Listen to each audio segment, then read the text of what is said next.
Bueno, buenos días para todos. Como les comentaba, mi nombre es Andrea de León y vamos a ver ahora la última parte de la unidad relacionada con los conceptos básicos de cinética química.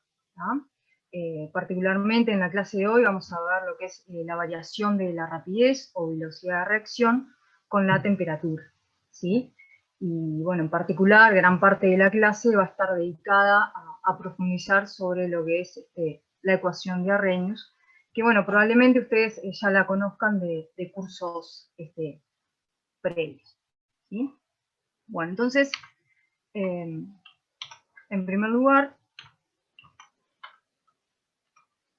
¿sí?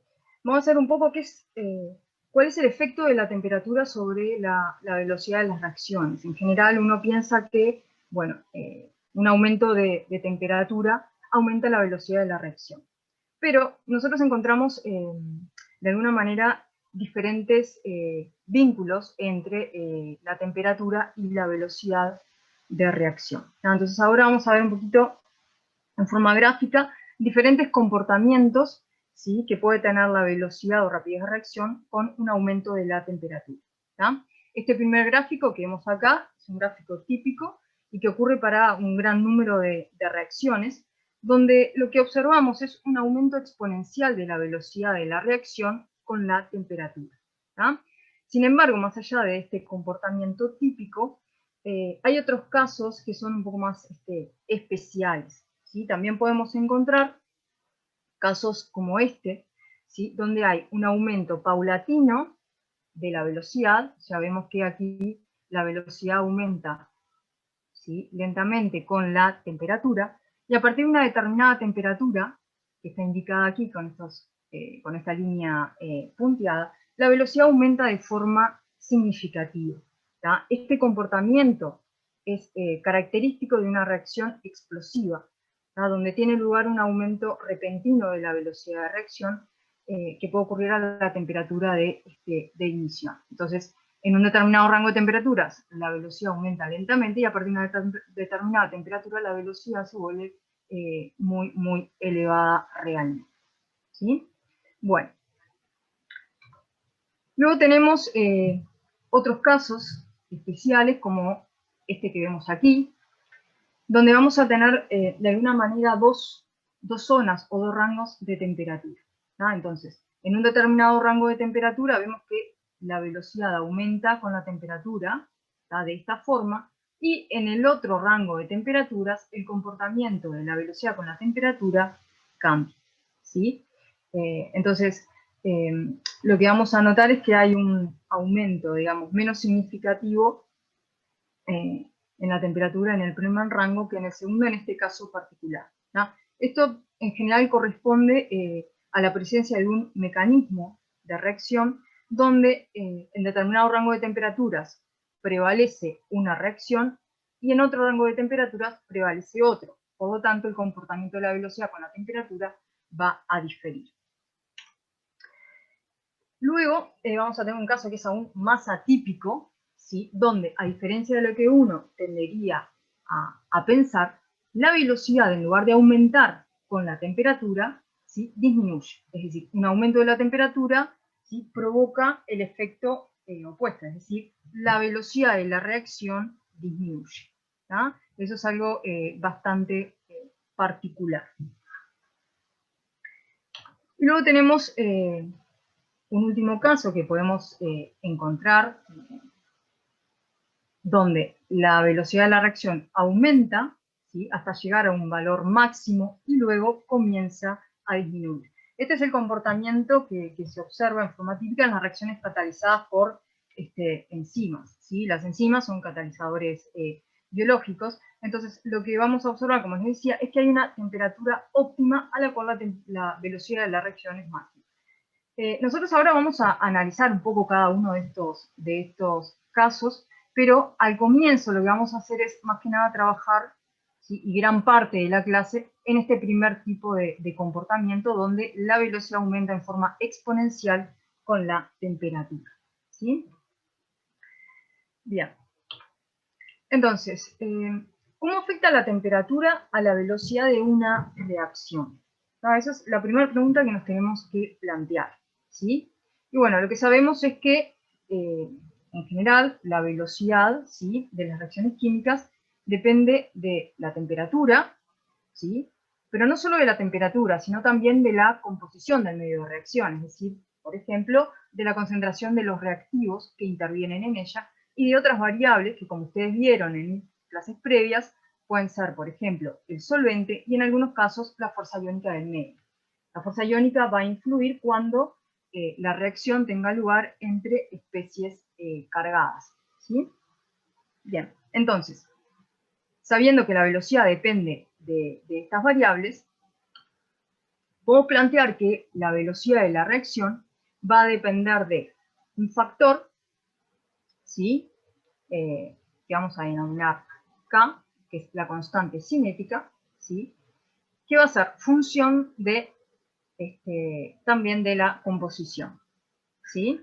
O sea que la velocidad de la reacción la vamos a poder plantear, entonces, como decíamos, como K por una función de la composición, es decir, de la concentración de aquellas especies que influyen, ¿sí?, en la velocidad de reacción. Esa constante cinética, ¿de qué va a depender? Va a depender de la temperatura, del solvente y de la fuerza iónica, como ya han visto. Bueno, entonces, acá es donde vamos a introducir, ¿sí?, digamos, lo planteado originalmente por Arrhenius, ¿sí? Arrhenius era un físico y químico sueco, ¿tá?, que tuvo el privilegio de ganar el Premio Nobel de Química en 1903.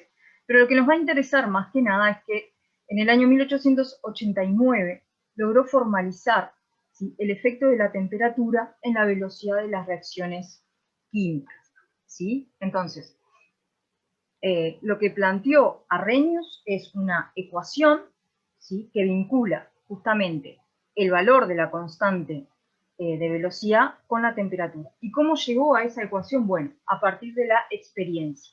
Es decir, es una ecuación que surge en forma totalmente empírica.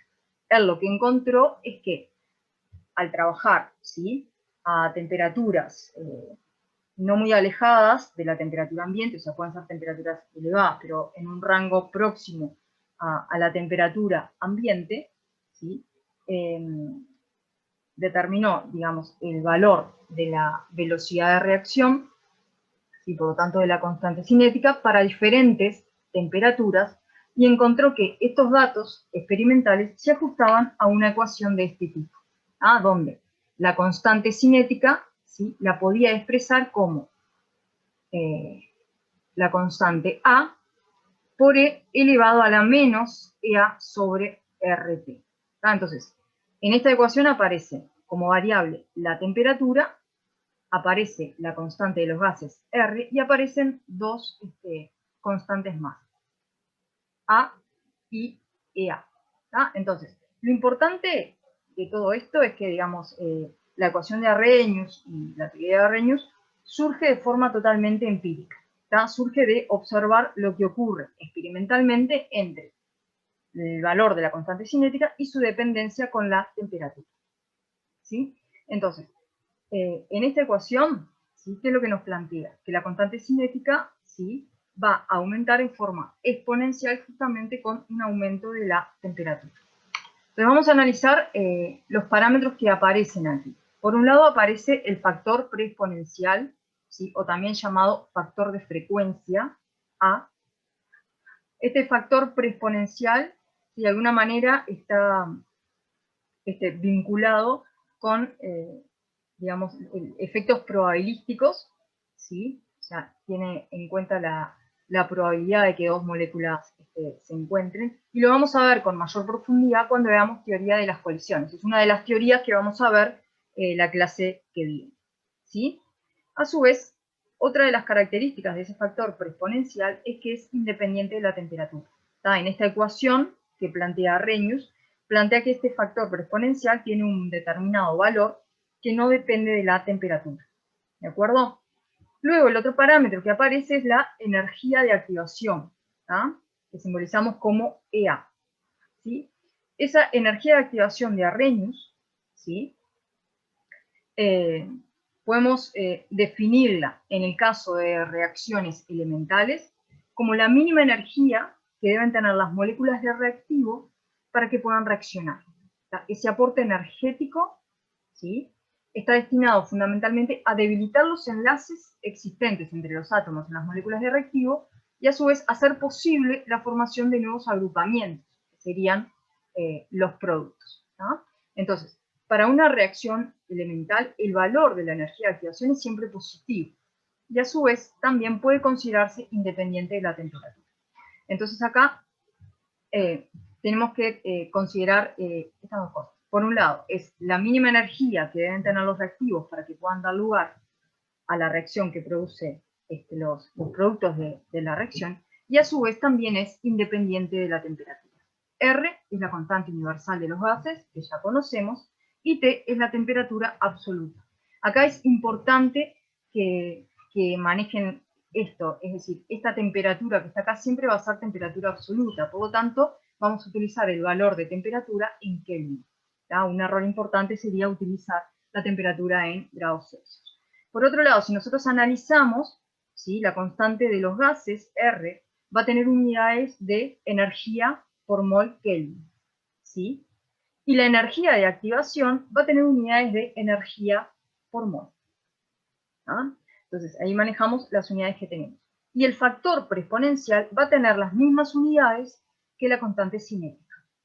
¿Ah? Es decir que, como ustedes saben, las unidades de la constante cinética dependen del orden de la reacción, y por lo tanto, las unidades del factor preexponencial también van a depender del orden de la reacción. Por ejemplo, si es una reacción de orden 1, entonces la constante cinética va a tener unidades de tiempo a la menos 1, y el factor preexponencial también va a tener esas mismas unidades. A su vez, si la energía de activación tiene unidades de energía por mol, R tiene unidades de energía por mol Kelvin y temperatura unidades de Kelvin, este factor preexponencial, ¿sí?, no va a tener unidades, va a ser adimensional. ¿Ah? Bien, por otra parte, esta expresión de acá, o sea, E elevado a este exponente, da una idea de la probabilidad de que el choque entre las moléculas sea efectivo y dé lugar a los productos de la reacción. ¿Ah? Pero sobre todo esto vamos a profundizar un poco más la clase que viene. Bien, ahora, la ecuación de Arrhenius, esta ecuación que encontró en forma totalmente empírica, explica entonces el comportamiento más común de las reacciones, la que sería un aumento exponencial de la velocidad de la reacción con la temperatura. Si nosotros en lugar de graficar aquí la velocidad de la reacción, graficáramos la constante cinética, la forma de la curva sería la misma. ¿Por qué? Porque esta velocidad de la reacción, ¿sí?, es igual a la constante cinética por las concentraciones de los reactivos eventualmente catalizadores que puedan aparecer en la ley de velocidad. ¿Sí?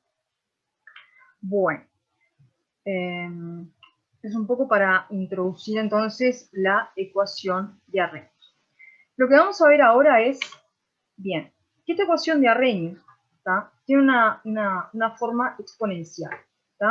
Por lo tanto, si nosotros queremos de alguna manera ver si los datos experimentales de constante cinética en función de la temperatura se ajustan o no a esta ecuación, una forma de trabajar de manera mucho más sencilla es linealizar esta ecuación. Llegar a una ecuación linealizada. ¿Por qué? Si nosotros llegamos a una ecuación linealizada, lo que podemos hacer es graficar después los datos experimentales esperando encontrar una recta. Entonces, de esa forma es mucho más sencillo verificar el ajuste de los datos experimentales a esta ecuación. Entonces, en lugar de trabajar con esta ecuación, muchas veces se opta por trabajar con la ecuación linealizada. ¿Cómo linealizamos esta ecuación? Bueno, lo que vamos a hacer es aplicar logaritmo a ambos lados de la igualdad. Entonces, si aplicamos logaritmo, me va a quedar del lado izquierdo logaritmo de la constante cinética, y del lado derecho, aplicando logaritmo, me queda logaritmo del factor preexponencial, logaritmo de A, menos el exponente, o sea, menos energía de activación sobre RT. Recordemos ahora que tanto el factor preexponencial como la energía de activación son independientes de la temperatura.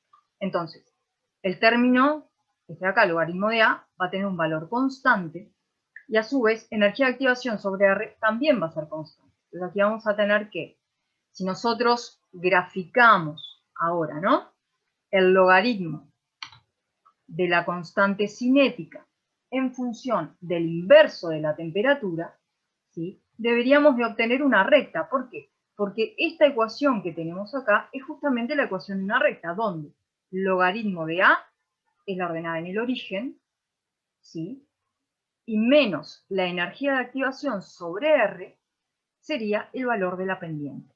¿Ah? Entonces, esta es la ecuación de una recta. Entonces, al graficar el logaritmo de K en función del inverso de la temperatura, ¿sí?, deberíamos obtener un buen ajuste lineal de nuestros datos experimentales si es que la reacción, ¿sí?, tiene un comportamiento tipo Arrhenius, ¿no? Si la velocidad de la reacción cumple con la ecuación de Arrhenius. ¿Ah? Entonces, si nosotros tenemos, por ejemplo, una tabla de datos de constante cinética en función de la temperatura, podemos hacer este gráfico, que se llama gráfico de Arrhenius. De aquí en más, cuando hablemos de gráfico de Arrhenius, ya sabemos que es logaritmo de la constante cinética en función del inverso de la temperatura. Si al graficar esos datos experimentales obtenemos una recta, ¿sí?, lo que vamos a hacer es decir que, bueno, que se cumple Arrhenius. Entonces, la dependencia de la constante cinética en función de la temperatura va a corresponder a esta ecuación. Y a su vez, vamos a poder determinar a partir de esos datos experimentales los parámetros característicos, que son el factor preexponencial A, que lo vamos a obtener a partir del valor en la ordenada, y el valor de la energía de activación, que lo vamos a obtener a partir de la pendiente. Observen que cuando la reacción es elemental, ¿sí?, vimos que la energía de activación es positiva. Entonces, si la energía de activación es positiva, menos el valor de la energía de activación sobre R va a tener un valor negativo. Por lo tanto, la pendiente va a ser negativa. ¿De acuerdo? Esta de alguna manera es, bueno, la utilidad de trabajar con la ecuación linealizada. Vamos a analizar ahora qué es lo que pasa con la constante cinética al variar la temperatura. Estamos en el caso del comportamiento más común, del primer gráfico que les mostraba inicialmente, donde la velocidad de la reacción varía en forma exponencial con la temperatura.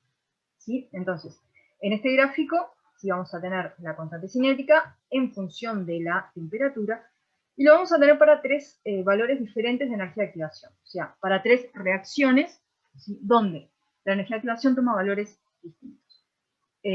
Tenemos la curva azul, que tiene una energía de activación de 25.000 calorías por mol, la curva verde, que es esta acá, que vemos que tiene una energía de activación de 10.000 calorías, y la curva roja, que corresponde a una reacción que tiene una energía de activación de 5.000 calorías, o sea que tienen diferentes valores de energía de activación. Entonces, lo que podemos ver, en primer lugar, es que cuando estamos trabajando a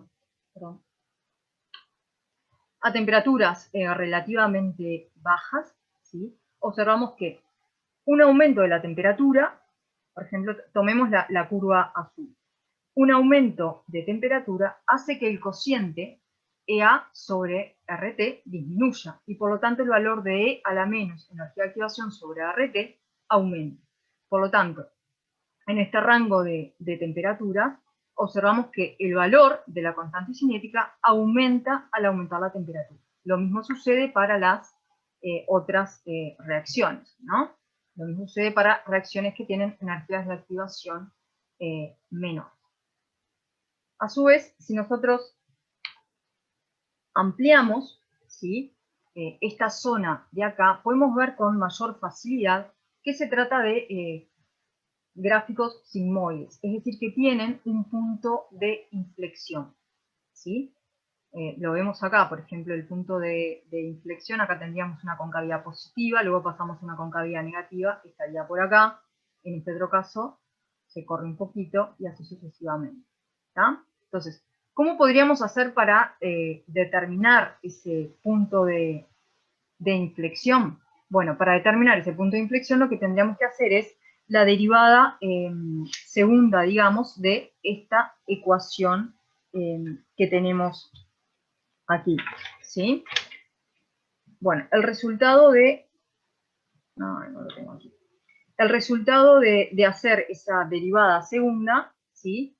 Indica que lo pueden hacer ustedes como ejercicio si quieren. El punto de inflexión aparece una temperatura que vale energía de activación sobre 2R, energía de activación dividido 2R, para un valor de constante cinética que es el factor exponencial sobre E a la 2.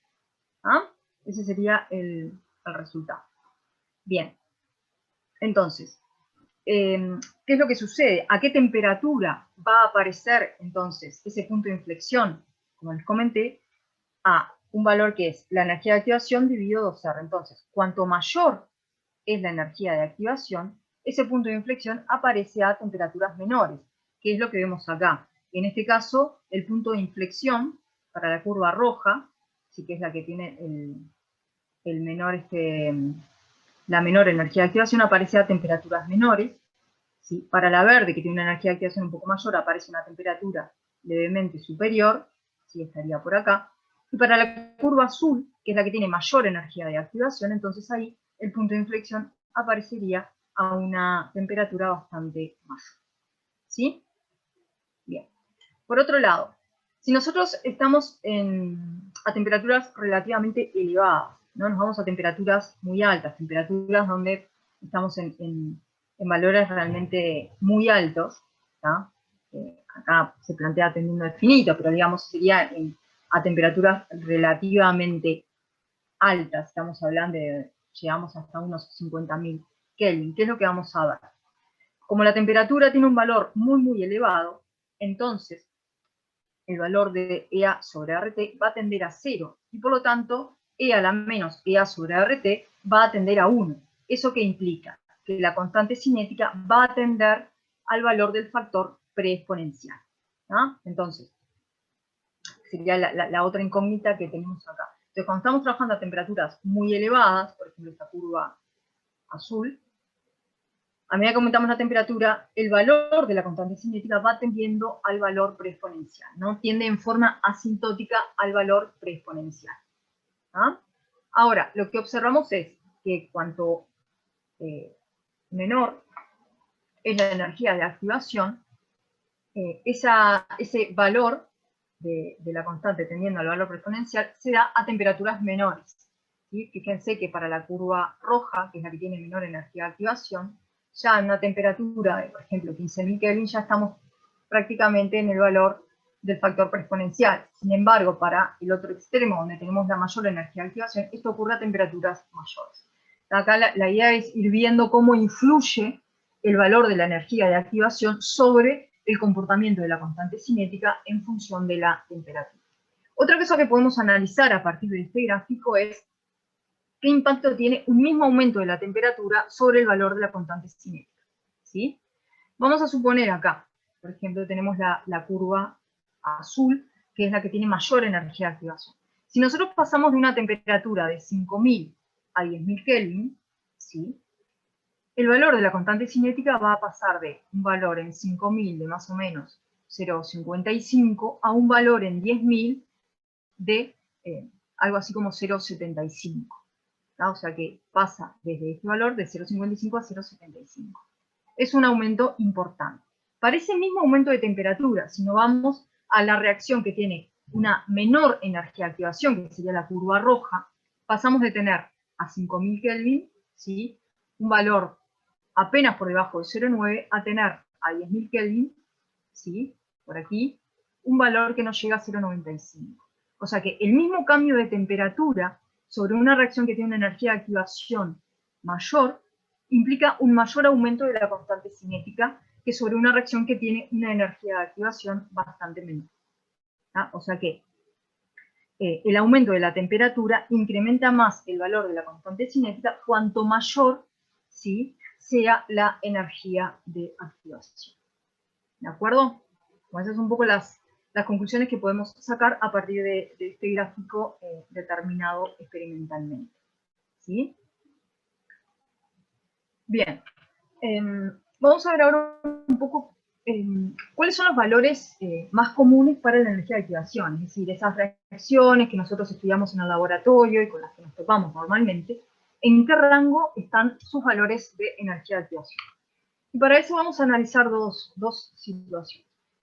Por un lado, vamos a ver que la mayoría de las reacciones tienen valores de energía de activación que están entre 10 y 100 kilocalorías por mol. Entonces, cuando nosotros estamos frente a estas reacciones, podemos ver que el rango de temperatura del punto de inflexión, o sea, cuando pasamos de 10 kilocalorías a 100 kilocalorías, el punto de inflexión va a ir aproximadamente de 2516 Kelvin a 25.163 Kelvin. ¿Cómo vamos a determinar el valor de la temperatura en el punto de inflexión? Bueno, a partir de justamente lo que vimos en la diapositiva anterior, donde la temperatura a la cual aparece el punto de inflexión es el valor de la energía de activación sobre 2 Celsius. Lo que hacemos simplemente es dividir la energía de activación, en este caso serían 10.000 calorías, que corresponde al límite inferior, dividido 2 por el valor de R en calorías por mol Kelvin.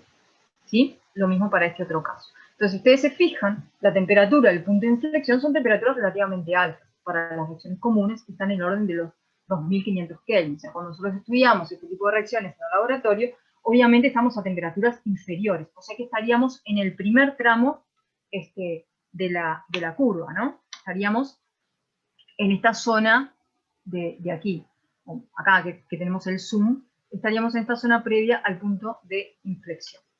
¿De acuerdo? Bien. Entonces, ahí, ¿qué es lo que vamos a observar? Vamos a observar que justamente la constante cinética aumenta con la temperatura de acuerdo a la ecuación de Arrhenius.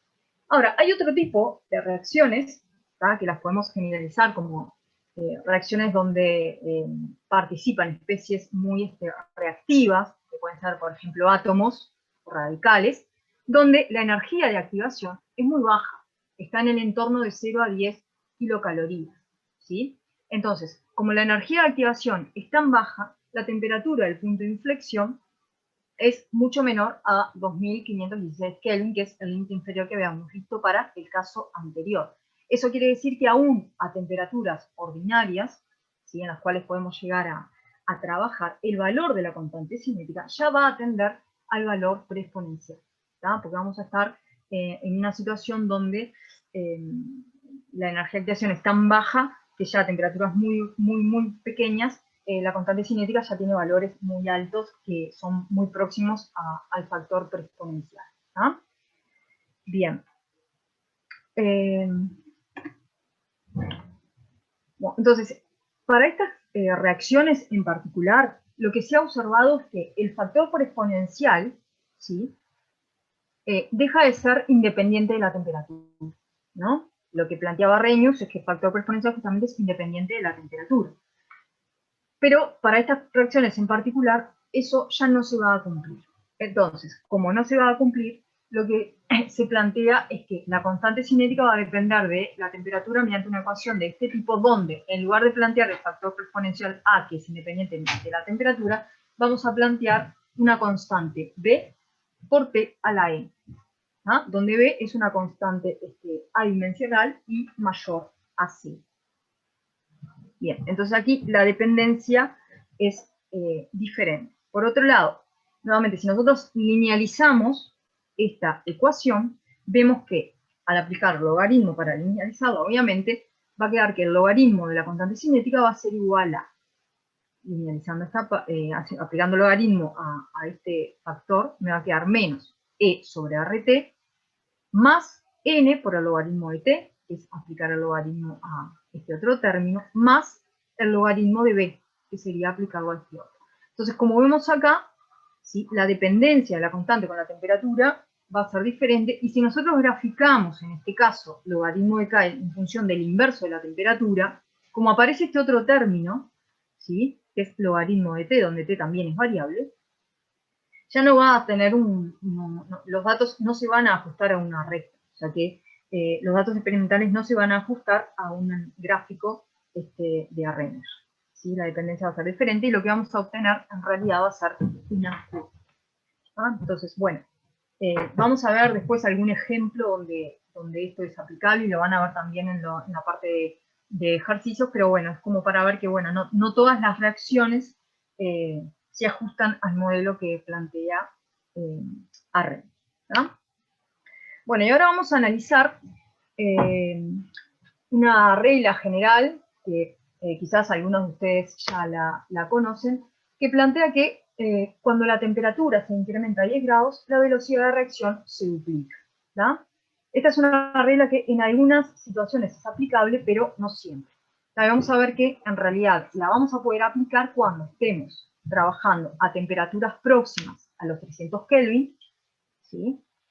Y cuando la energía de activación de la reacción se encuentra en un rango que va de 10 a 15 kilocalorías por mol. Entonces, en esa situación particular, en esos valores aproximados, como una aproximación podemos considerar que la velocidad se va a duplicar cada 10 grados que aumente la temperatura, ¿tá? Pero no siempre.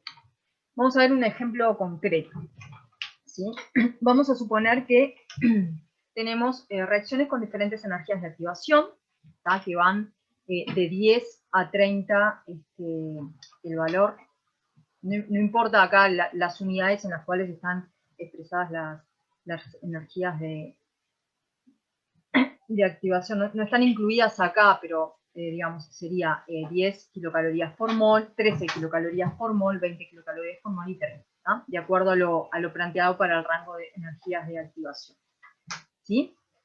Y vamos a suponer que determinamos experimentalmente el valor de la constante cinética K1, que sería el valor de la constante cinética a una temperatura de 300 Kelvin, y determinamos el valor de la constante cinética K2 a una temperatura T2 de 310 Kelvin. O sea, lo que hacemos es determinar la constante cinética a dos temperaturas que difieren 10 grados y que se encuentran en el rango aproximado donde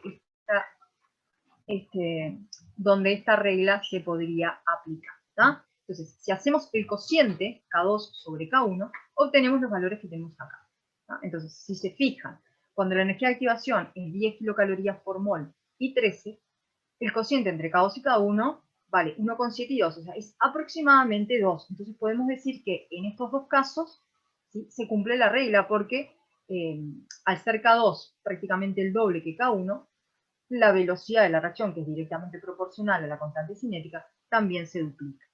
Sin embargo, cuando vamos a situaciones donde la energía de activación es superior, por ejemplo, de 20 o 30 kilocalorías por mol, entonces ahí vemos que el cociente entre K2 y K1 es bastante mayor. Es decir que para estas reacciones que tienen mayor energía de activación, si bien la velocidad de reacción aumenta, no se duplica, sino que aumenta más de 2 veces el valor que tenía a la temperatura de 300 Kelvin. ¿Sí? Bueno, esto de alguna manera está de acuerdo con lo que veíamos en el gráfico anterior. Cuanto mayor es el valor de la energía de activación, un mismo aumento de temperatura, que en este caso sería 10 grados, ¿sí?, tiene un efecto mayor en el aumento de la velocidad de la reacción. ¿Sí? Bueno, ¿tienen alguna duda hasta acá? ¿O podríamos continuar? No. Bien. Bueno, vamos a seguir ahora analizando un poquito cómo varía la velocidad de la reacción, no solo con la temperatura, sino también teniendo en cuenta la energía de activación de la reacción. Entonces, tenemos acá esta tabla, ¿sí?, también con datos experimentales, donde vamos a tener, por un lado, diferentes temperaturas, ¿tá?, como, digamos, temperatura base, que va a ser 0, 400, 1000 y 2000 grados Celsius en este caso. Vamos a tener 3 niveles de energía de activación, expresada aquí en calorías. O sea, tendríamos una reacción que tiene una energía de activación de 10.000 calorías, una de 40.000 y otra de 70.000. Y lo que tenemos tabulado acá es la elevación de temperatura necesaria para duplicar la velocidad, ¿tá? O sea, por ejemplo, si yo tengo una reacción con una energía de activación de 10.000, que se encuentra a una temperatura de 0 grados Celsius, para duplicar la velocidad de la reacción, debo incrementar la temperatura en 11 grados Celsius. ¿Sí? Si se fijan, este valor de 10.000 calorías está dentro de el rango donde la velocidad de la reacción se duplica, ¿sí? Y la temperatura de 0 grados Celsius, que serían 273 Kelvin, es próxima a 300 Kelvin, como vimos en la regla. Entonces, la temperatura que necesito incrementar para duplicar la velocidad es 11 grados, ¿sí? Que es aproximadamente los 10 grados que planteamos en la regla. O sea que este sería el caso típico, ¿sí? Ahora, ¿qué sucede si pasamos a una reacción que tiene una energía de activación de 40.000? Para duplicar la velocidad de la reacción, el incremento de temperatura, ¿sí?, es nada más que de 3 grados. Y si aumentamos aún más la energía de activación, es aún menor. Entonces aquí estamos viendo ese efecto de cambiar o de que el valor de la energía de activación sea diferente. ¿Tá? Cuanto mayor es el valor de energía de activación, menor es el aumento de temperatura necesario para duplicar la velocidad de la reacción. Ahora, si nosotros analizamos, nos quedamos con un valor de energía de activación y vemos qué es lo que pasa cuando variamos la temperatura a la cual estudiamos la reacción, vemos que si estoy a 0 grados, para duplicar la velocidad, debo aumentar la temperatura a 11 grados. Si estoy a 400 grados, o sea, una temperatura mayor, para duplicar la velocidad de la reacción necesito incrementar la temperatura en 70 grados. Y como vemos acá, a medida que aumentamos la temperatura, mayor es el aumento de temperatura necesario para duplicar la velocidad. ¿Eso qué quiere decir? Que cuanto mayor es la temperatura, ¿sí?, un aumento de temperatura va a tener, digamos, un menor impacto sobre la velocidad de la reacción o sobre la constante cinética. ¿Tá? Eso lo veíamos también en el gráfico donde veíamos que a temperaturas relativamente bajas la constante cinética aumenta significativamente con el aumento de la temperatura, pero a medida que la temperatura aumenta ya la variación de la constante cinética va siendo cada vez menor. Bueno, esto es un poco para ver con números lo que veíamos gráficamente. Bueno, y acá tenemos otro cuadro comparativo donde mantenemos los mismos valores de energía de activación y los mismos valores de temperatura, y lo que tenemos acá son las velocidades relativas de reacción, ¿sí? Entonces, si nosotros analizamos aquí, por ejemplo, para una energía de activación de 10.000, cuando estoy a 0 grados Celsius, la velocidad de la reacción es 10 a la 48. ¿Ah? Esta velocidad es relativa a la velocidad de esta reacción a la cual le asigno un valor de 1. ¿Sí? Entonces, si nosotros aumentamos la temperatura, va a haber un aumento, ¿sí?, de la velocidad de reacción. Paso de 10 a la 48 a 7 por 10 a la 52. Cuando aumento aún más la temperatura, cuando paso de 400 a 1000, también hay un aumento de temperatura, pero fíjense, un aumento, perdón, de la velocidad. Pero fíjense que acá aumenta únicamente 2 órdenes. ¿Qué quiere decir esto? Que cuanto mayor es la temperatura, ¿sí?, menor es el impacto de su aumento sobre la velocidad de la reacción. Digamos, es otra forma de analizar lo mismo. Vamos a ver ahora cómo podemos determinar, ¿sí?, el valor de la constante cinética, ¿sí?, de la reacción a una temperatura diferente. Es decir, vamos a suponer que tenemos la reacción de A para dar B, ¿sí? En este caso vamos a asignar una energía de activación EA para esa reacción. Sabemos o conocemos el valor de la constante cinética, que denominamos K1, a la temperatura T1. ¿tá? O sea que conocemos este valor de constante cinética. ¿Cómo podemos hacer nosotros para determinar el valor de la constante cinética a T2, a una temperatura diferente? Esa constante cinética la vamos a denominar como K2. ¿Sí? Entonces, ¿cómo podemos hacer eso? Bien. Por un lado, lo que vamos a hacer es plantear la ecuación de Arrhenius, ¿sí?, linealizada, ¿tá?, que tiene la forma logaritmo de K1 es igual a menos energía de activación sobre RT1 más logaritmo del factor por exponencial A, ¿sí?, para K1, y para K2 sería logaritmo de K2 es igual a menos energía de activación sobre RT2 por el logaritmo de A. Tengan en cuenta acá que, como dijimos, la energía de activación y el factor por exponencial son independientes de la temperatura. Es decir que, ya sea que planteemos la ecuación para K1 o para K2, los valores de energía de activación y el factor por exponencial son iguales en ambas ecuaciones.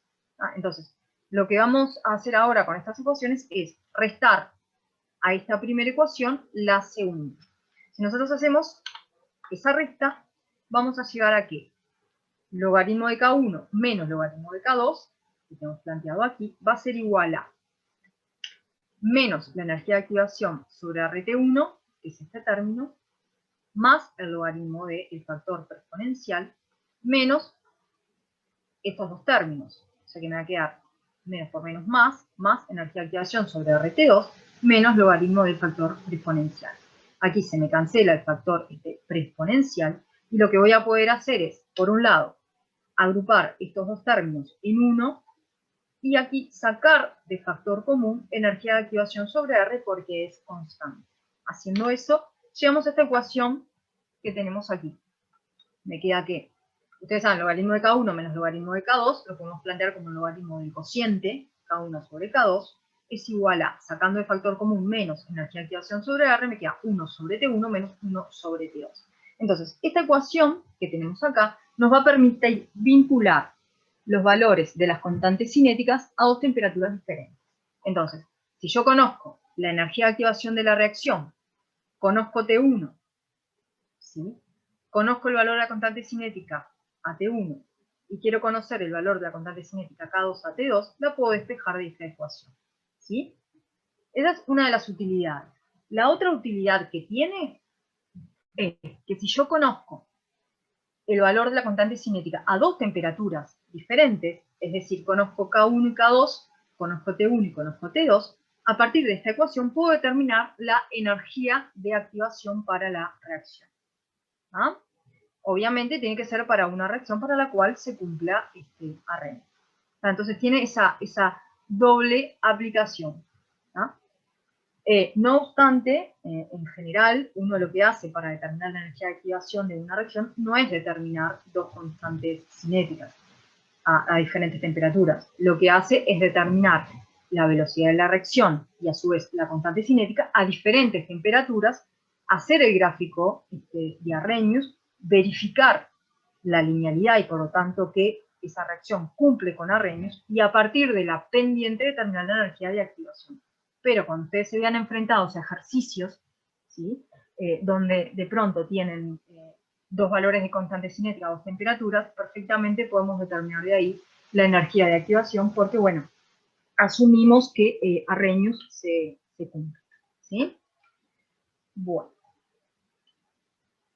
Vamos a ver ahora un pequeño ejercicio. Vamos a analizar una determinada situación. Vamos a plantear acá que tenemos dos reacciones diferentes. Vamos a tener por un lado una reacción elemental, donde A reacciona para dar B, ¿sí? Cuya energía de activación es EA1. Y otra reacción elemental, ¿sí? Donde C reacciona para dar B y que tiene una energía de activación EA2. Aquí los subíndices 1 y 2 ya no hacen referencia a la temperatura, sino que hacen referencia a dos reacciones diferentes. Esta sería la reacción 1 y esta de acá sería la reacción 2. ¿Sí? Acá ya les dije que son reacciones elementales y mencioné también reacción elemental al principio de la clase. Capaz que vale la pena recordar lo que implica que una reacción sea elemental. Implica que, por ejemplo, si A y B reaccionan para dar C, entonces que esa reacción sea elemental, implica que A colisiona con B para dar C, o sea, transcurre tal cual está escrita, ¿sí? Y a su vez, lo que vieron ustedes en clases previas es que el orden para cada uno de los reactivos de esa reacción coincide con el coeficiente estequiométrico. Entonces, si esta reacción fuera elemental, como estamos planteando, entonces la velocidad de esta reacción sería simplemente la constante cinética por la concentración de A, elevado a la 1. O sea, el orden respecto a A sería 1 porque su coeficiente estequiométrico es 1. ¿Está? Simplemente como para recordar cosas que estamos nombrando y reafirmar un poco los conceptos. Bueno, entonces, si tenemos estas dos reacciones, ¿sí? Y bueno, determinadas experimentalmente valores de la constante cinética en función de la temperatura para ambas reacciones y graficadas, ¿sí? En un gráfico de Arrhenius, es decir, al graficar el logaritmo de la constante cinética en función del inverso de la temperatura para cada una de estas reacciones, obtenemos estos gráficos que tenemos aquí, ¿no?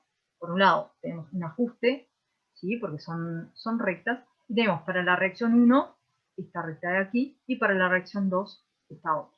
¿Cuál es la diferencia entre ambas? Bueno, el valor de la pendiente. Por un lado tienen pendiente negativa, lo cual es totalmente razonable, porque al tratarse de reacciones elementales, la energía de activación va a tener un valor positivo, y como vimos, la pendiente del gráfico de Arrhenius entonces va a tener un valor negativo. O sea que las dos tienen pendiente negativa, pero la pendiente de la reacción 1 es mayor que la pendiente de la reacción 2. ¿Ah? Entonces, ¿qué es lo que tenemos que pensar o analizar? Bueno, ¿cuál de las dos energías de activación es mayor? Es decir, ¿qué energía de activación es mayor? ¿EA1 o EA2? Y por otro lado, ¿para cuál energía de activación la velocidad se ve más afectada por un mismo aumento de temperatura? Es decir, más que para la energía de activación, ¿para cuál de las dos reacciones un mismo aumento de temperatura implicará un cambio más importante en la velocidad de la reacción? ¿Sí? Entonces, para eso vamos a analizar un poco el gráfico y partir de de la ecuación linealizada, que es lo que tenemos graficado, y vamos a recordar un poquito, ¿sí? Que la pendiente, que es lo que tienen de diferente estos dos gráficos, es igual a menos la energía de activación sobre R. Por lo tanto, si la pendiente es este valor, el valor absoluto de la pendiente va a ser la energía de activación sobre R. Entonces, ¿esto qué quiere decir? ¿Cuál de las dos reacciones les parece a ustedes que va a tener mayor energía de activación? A ver si alguno me puede contestar eso. En valor absoluto sería la 1, ¿no? La 1, exactamente. La pendiente en valor absoluto para la 1 tiene, digamos, tiene una mayor pendiente en valor absoluto. ¿Eso qué implica? Que cuál de las dos reacciones va a tener mayor energía de activación. También la 1, ¿verdad? O sea, la reacción 1 es la que tiene una mayor energía de activación, que sabemos que es positiva. ¿De acuerdo? Entonces, la primera de las cosas que tenemos que analizar es cuál de las dos reacciones tenía una mayor energía de activación. Bueno, la reacción 1. Ahora, lo otro que tenemos que analizar es, para un mismo aumento de temperatura, ¿sí? ¿Para cuál de las dos reacciones va a haber un mayor efecto sobre la velocidad de la reacción? Entonces, para eso vamos a elegir arbitrariamente dos temperaturas, ¿sí? T y T'. Y vamos a considerar que T es menor a T'. Entonces, este análisis lo vamos a hacer en forma gráfica, porque bueno, es más sencillo. Entonces vamos a ubicar en abscisas el valor de 1 sobre T y el valor de 1 sobre T'. Como la temperatura T es menor a T', el inverso de T va a ser mayor que el inverso de T'. ¿Ah? Eso lo vemos porque en este gráfico, a medida que la temperatura aumenta, ¿sí? Nos movemos en este sentido, ¿no? Porque estamos graficando el inverso de la temperatura. Entonces, vamos ahora a ver cuáles son los valores de la constante cinética a cada una de estas temperaturas. ¿Ah? Entonces, vamos a ubicar estas líneas punteadas, ¿sí? Que interceptan, digamos, las rectas a la temperatura 1 sobre T y 1 sobre T'. Entonces vamos a analizar primero qué pasa con los valores de la constante cinética para la reacción 1. ¿Qué vemos? Cuando nosotros estamos a una temperatura T, a la menor temperatura, el valor del logaritmo de K sería este de acá, ¿no? Subimos en 1 sobre T hasta la recta y vamos hasta ordenadas, y este sería el valor del logaritmo de K a T. Cuando estamos a una temperatura T' mayor, o sea, incrementamos la temperatura desde T hasta T', en el caso de la reacción 1, el logaritmo de K toma este valor de acá. O sea que vamos a tener un aumento del logaritmo de la constante cinética desde este valor hasta este. ¿No? Bien. Ahora, ¿qué pasa con ese mismo cambio de temperatura? O sea, ese incremento de temperatura de T a T' en la reacción 2. Vamos a ver que ahora pasamos de tener a T este valor del logaritmo de K y a T', ¿sí?, este valor del logaritmo de K. O sea que ahora el incremento, ¿sí?, en el logaritmo de K es esta otra llave indicada en azul. Entonces, ¿qué podemos concluir acá? Que para un mismo aumento de temperatura, en este caso de T a T', la variación en el logaritmo de K es más importante para la reacción 1 que para la reacción 2. Es decir, para la reacción que tiene una mayor energía de activación. ¿Esto qué quiere decir? Que cuanto mayor es la energía de activación de la reacción, más sensible, ¿sí?, es la constante cinética frente a un aumento de temperatura, o sea, frente a un mismo aumento de temperatura. ¿Ah? Por ejemplo, si nosotros pasamos de 100 grados a 130 grados, si cuanto mayor sea la energía de activación, en mayor proporción se va a ver incrementada la constante cinética y por lo tanto la velocidad de la reacción. ¿Sí? Digamos, acá vale la pena aclarar que si el logaritmo de K aumenta, la constante cinética también aumenta, o sea, el análisis ahí es directo. ¿Ah? Entonces, de esta forma podemos ver fácilmente cómo impacta, digamos, el mismo aumento de la temperatura sobre reacciones que tienen diferentes energías de activación. Bueno, hasta aquí analizamos un poco lo que es la ecuación, ¿sí?, cómo comparar reacciones con diferentes energías de activación, vimos cómo influye la temperatura sobre la velocidad de reacción y demás. Y ahora vamos a ver algunas cosas un poquito más conceptuales, si se quiere. De alguna manera, Arrhenius, ¿sí?, o sea, el modelo de Arrhenius, reconoce, por un lado, la formación de una especie de alta energía, ¿sí? Esa especie de alta energía, que se llama complejo activado, ¿sí?, tiene la energía necesaria para que pueda descomponerse y dar lugar a los productos. ¿Ah? Por otro lado, Arrhenius también reconoce la existencia de lo que son moléculas normales y moléculas activadas. Las moléculas normales y moléculas activadas van a estar en equilibrio, y de alguna manera esas moléculas activadas son justamente las moléculas que tienen esa energía necesaria para poder reaccionar y dar lugar a los productos de reacción.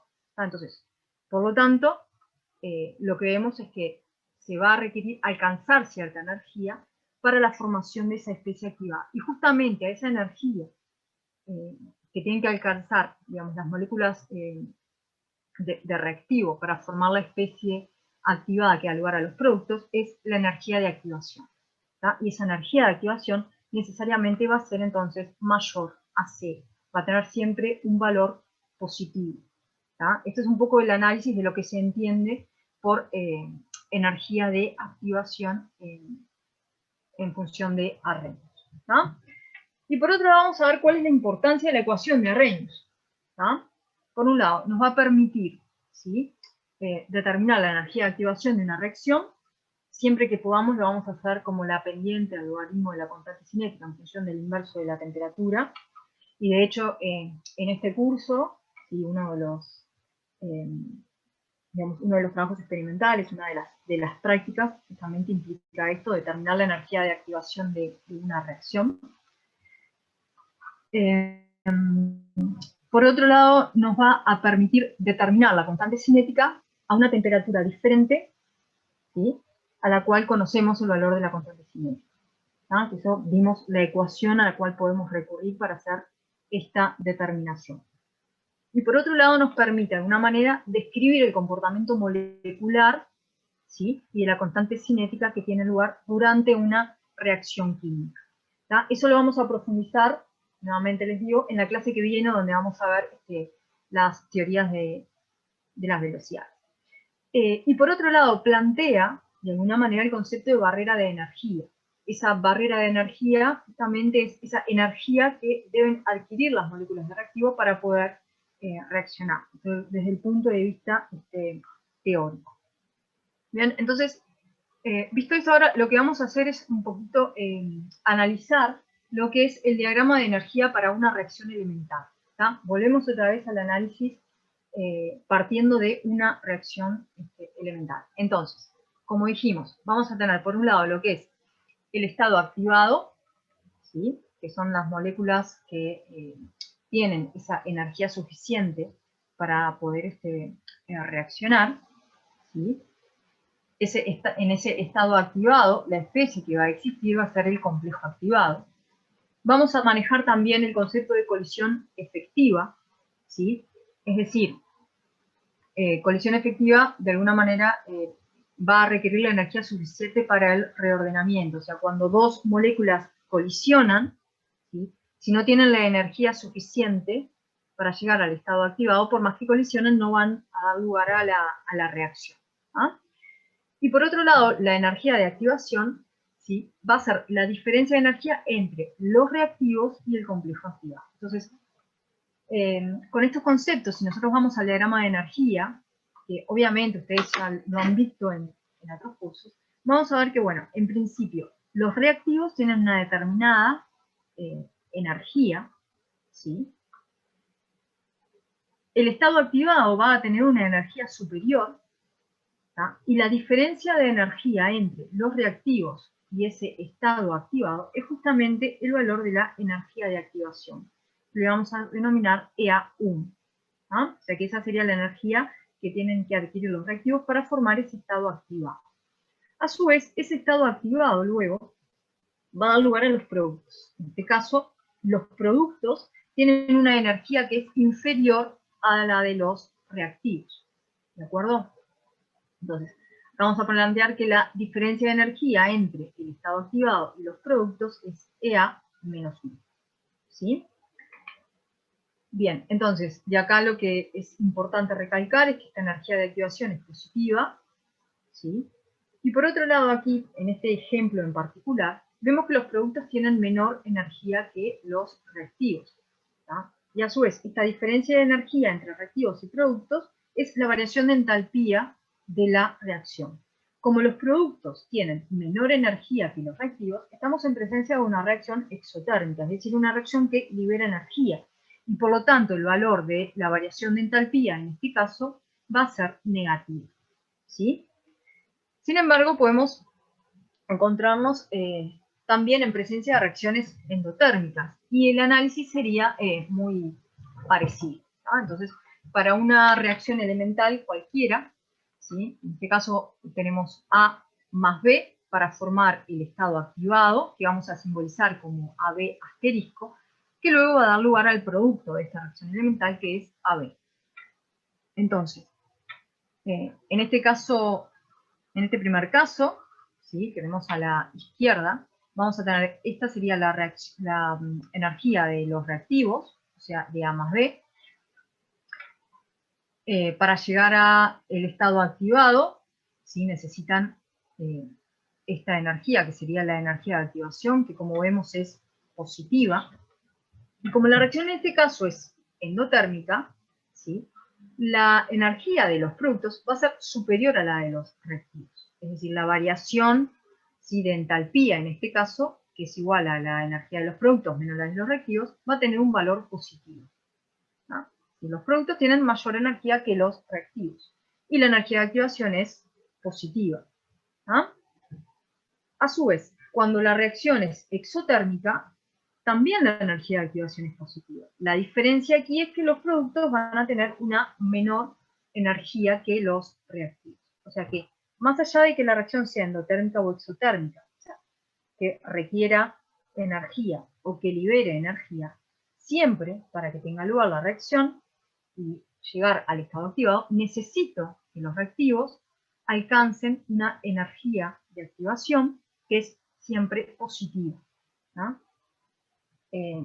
Eso es algo importante. La energía de activación siempre es positiva independientemente de que la reacción sea endotérmica o exotérmica, ¿no? Necesito esa energía de activación para formar el estado activado y dar entonces lugar a los productos de reacción.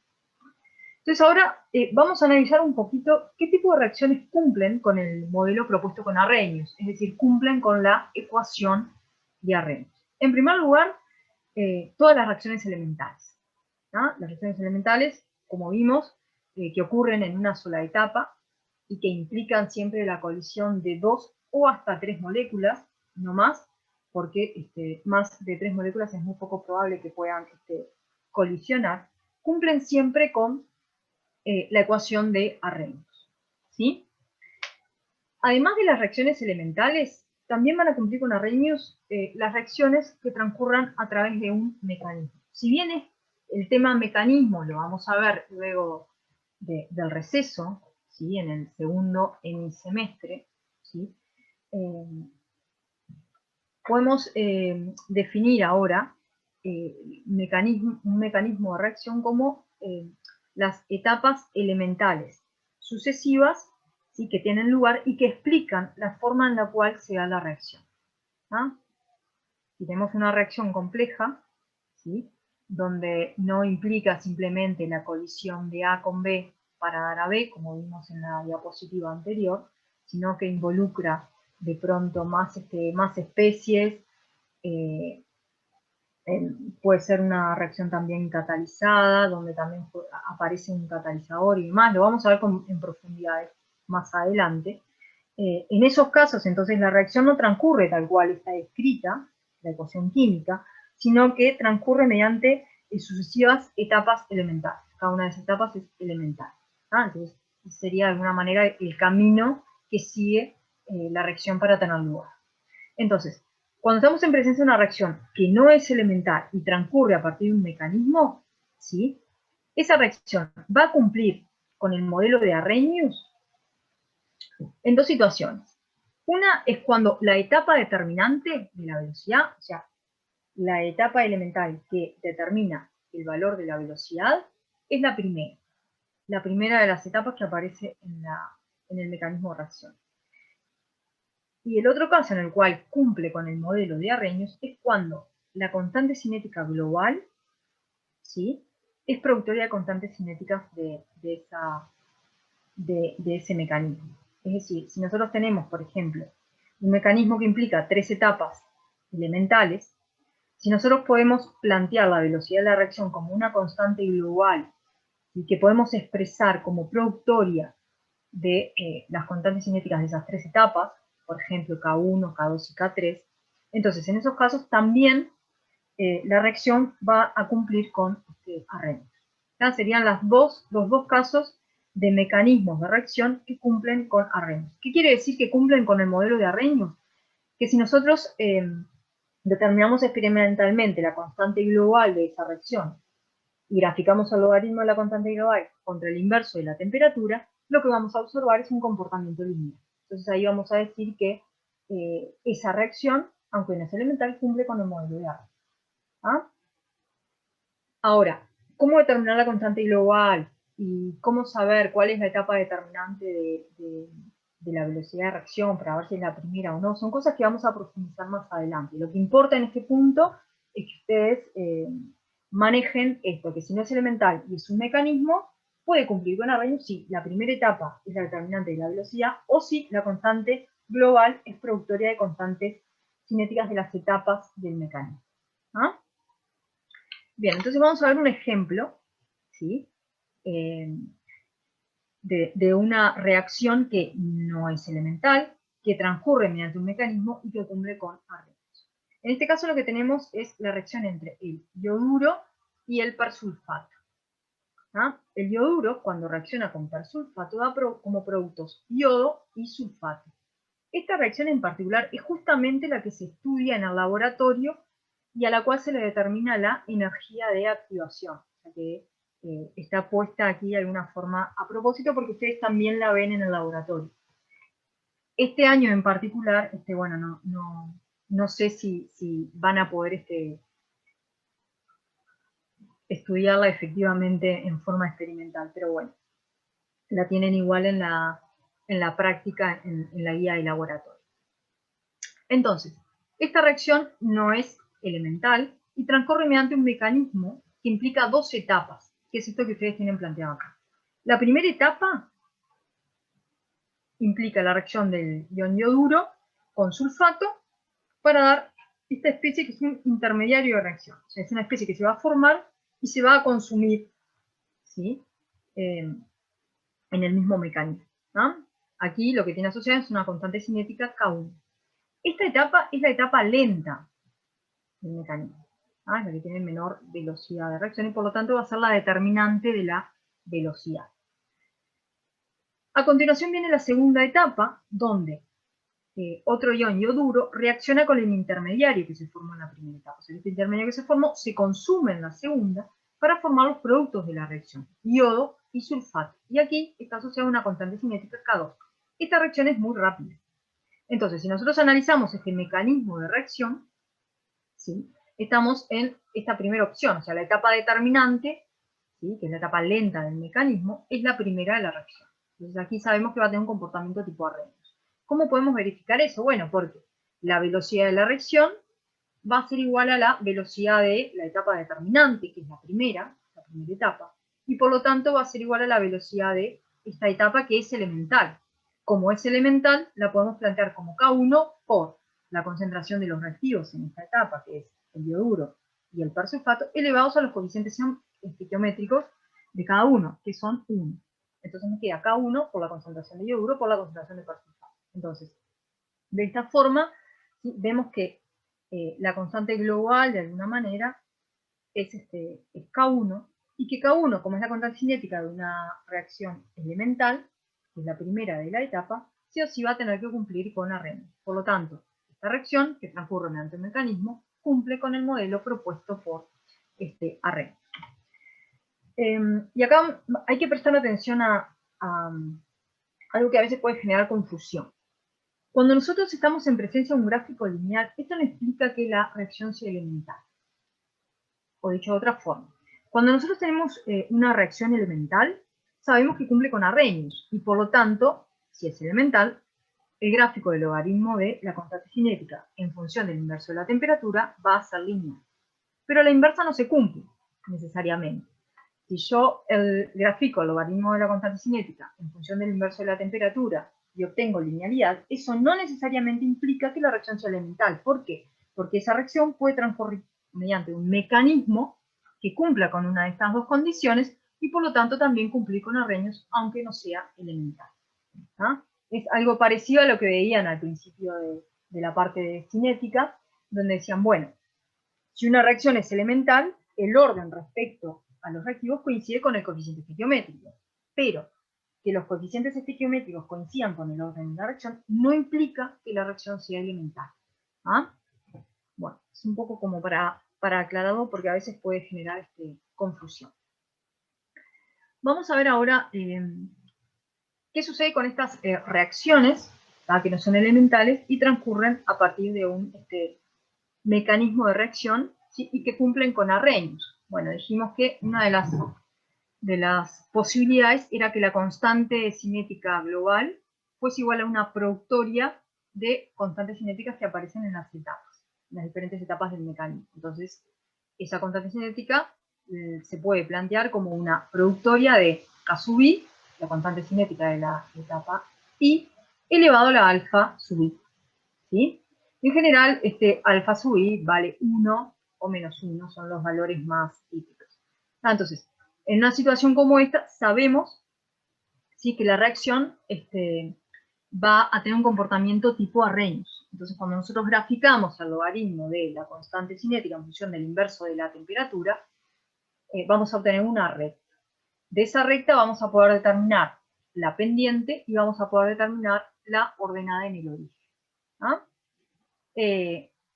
A partir de la pendiente, sí vamos a poder plantear la energía de activación aparente y a partir de la ordenada, el factor exponencial aparente.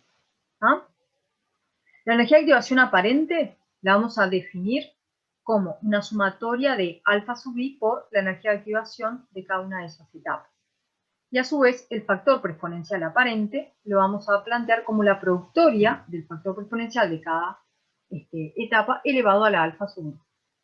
¿Ah? Por lo tanto, ¿sí?, la constante cinética global queda expresada como el factor por exponencial aparente por I a la menos energía de activación aparente sobre RT, y la linealización de esta ecuación como logaritmo de K igual a logaritmo del factor por exponencial aparente menos la energía de activación aparente sobre R por 1 sobre T. La deducción completa de esto lo tienen en la guía de laboratorio, no vamos a profundizar en eso aquí, no lo vamos a ver ahora en la clase, la puedes mirar y cualquier duda me consultan.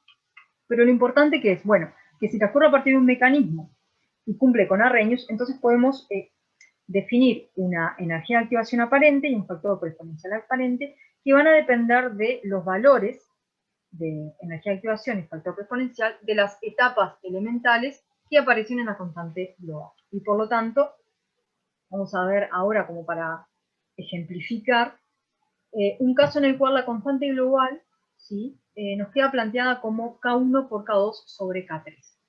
¿Ah? Entonces, si esta es la expresión de la constante global, nos va a quedar que la constante K1 queda elevado a un valor de 1, o sea que alfa 1 vale 1, alfa 2 vale 2, y alfa 3 vale menos 1. ¿Por qué? Porque K3 está en el denominador. ¿Sí? Y la energía de activación aparente, por lo tanto, ¿sí?, la vamos a plantear como una sumatoria de alfa sub i por la energía de activación de EAI. Entonces me va a quedar EA1 por 1, porque es el exponente de K1, más EA2, porque el exponente de K2 es 1, menos EA3, porque el exponente de K3 es menos 1. Porque aparece en el denominador. Entonces, esa energía de activación aparente para esta reacción, ¿sí?, va a tener una expresión de este tipo, donde estas son las energías de activación de las etapas 1, 2 y 3 elementales del mecanismo. Y a su vez, el factor por exponencial aparente, ¿sí?, va a tener la misma forma que la expresión de la constante global, ¿no? Va a ser A1 por A2 sobre A3.